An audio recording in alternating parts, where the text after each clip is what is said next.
When you pull out a chainsaw to celebrate firing thousands of people, they get mad. It's just the subject line was, "What did you do last week?" And then ordered them to list the top 5 things they did at work last week. Not MAGA, not the Doge Bros. They are throwing career-long civil servants, people, many of whom have worked in these jobs for decades, out in the street like they're fish garbage. Did you see Trump's all-caps meltdown after Jimmy Kimmel roasted him on national TV? The former president completely lost it when Kimmel pointed out he's been golfing for 9 out of his first 30 days while federal workers face layoffs. Meanwhile, Elon Musk is busy sending BuzzFeed-style emails to government employees demanding they list their top 5 accomplishments. This video breaks down the entire embarrassing showdown that has Trump typing in all caps on Truth Social. Before we move on, I'd like to ask you a small favor. If you appreciate this content, please take a second to like this video and subscribe to the channel. Over 98% of you watch the videos without subscribing. It costs you nothing, but it makes a huge difference to us.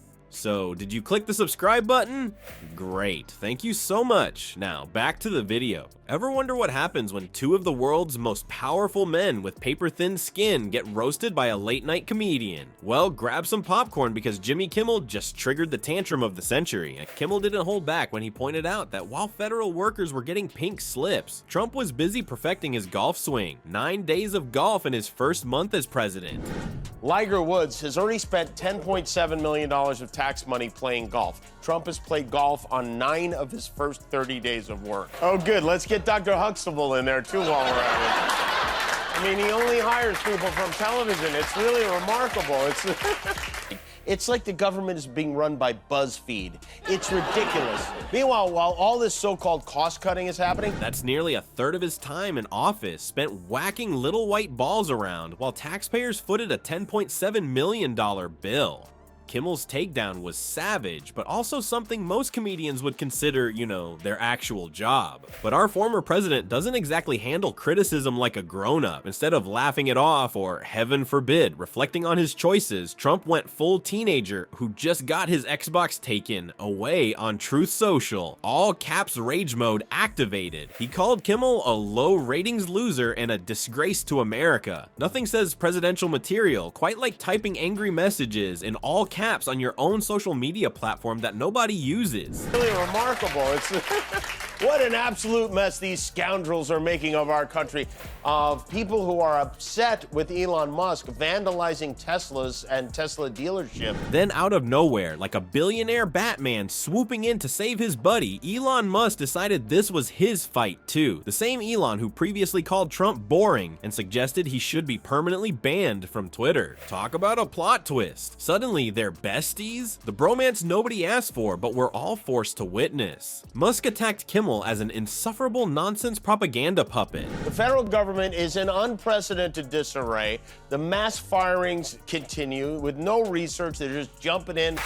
Donald Trump, Elon Musk, and this NCAA tournament. This might be the maddest march we've ever had. There have been several incidents. Which is rich, coming from someone who regularly accuses any media outlet that doesn't praise him of being propaganda. It's almost like he keeps a dartboard of insults in his office and throws blindfolded whenever he needs to tweet something angry. The Tesla CEO has been trying to play government executive lately, sending out BuzzFeed-style emails to federal workers demanding they list their top 5 accomplishments. Not MAGA, not the Doge Bros. They are throwing career-long civil servants, people, many of whom have worked in these jobs for decades, out in the street like they're fish garbage. These federal workers are as confused as Elon's kids were when they realized their father named them after a phone number. Because apparently, the US government is now being run like a struggling tech startup. Next week, he'll probably ask them all to participate in a trust fall exercise or submit TikTok dances showcasing their department's efficiency. Kimmel, not one to back down from billionaire bullies, fired back with the nuclear option. At least my children like me. Ouch. That's the kind of burn that requires medical attention. While Musk has enough children to field a baseball team with substitutes, his relationships with them have been, let's say, complicated enough that this comment hit harder than a SpaceX rocket landing.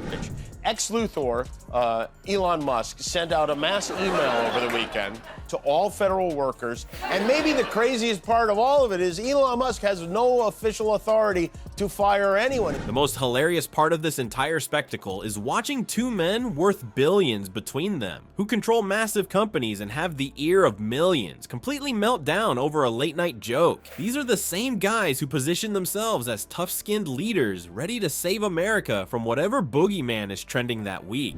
The subject line was, "What did you do last week?" and then ordered them to list the top 5 things they did at work last week. He's not an elected official. He wasn't appointed. He wasn't confirmed.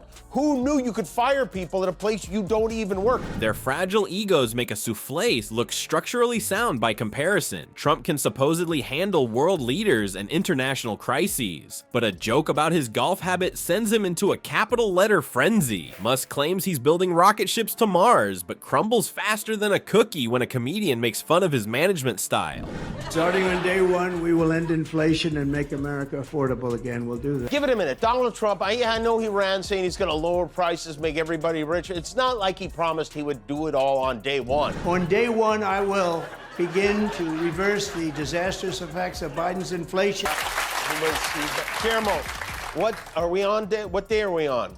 Day 37. Oh, that's Jimmy. not The more they rage against comedians, the more they prove the comedian's right. It's like watching someone insist they're not angry while smashing plates against the wall. If they were truly confident in their actions and decisions, they'd shrug off these jokes. Instead, they're giving Kimmel enough material for an entire season. This whole meltdown exposes the bizarre reality we're living in, where billionaires with more money than most small countries spend their time feuding with late-night hosts instead of, I don't know, solving actual problems. Their skin is thinner than the atmosphere on Mars that Musk wants to colonize, and their reactions more explosive than a Tesla battery in a crash test. The numbers speak for themselves, folks.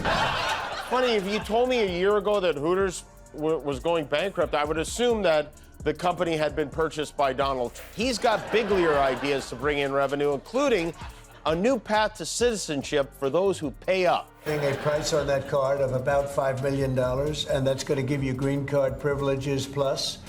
It's going to be a route to citizenship. While Trump goes on Truth Social to have his little meltdowns about Kimmel's jokes, Jimmy's over there raking in viewers night after night. Talk about a ratings battle with a clear winner. Trump can type in all caps until his fingers fall off, but that emotional keyboard pounding just proves he can't handle a little roasting. The world's richest man, has been trying to drum up sympathy for himself lately. When you pull out a chainsaw to celebrate firing thousands of people, they get mad. It's just What these big ego billionaires don't understand is that their tantrums are comedy gold. Every angry post and tweet becomes tomorrow's monologue material. It's like they're unpaid writers for these comedy shows. The more they rage, the more we laugh. Let's be real. As long as Trump keeps having Twitter fits and Musk keeps playing his billionaire sidekick, late night TV will keep crushing Truth Social in the ratings game. Some people just never learn, and honestly, we're kind of grateful for that.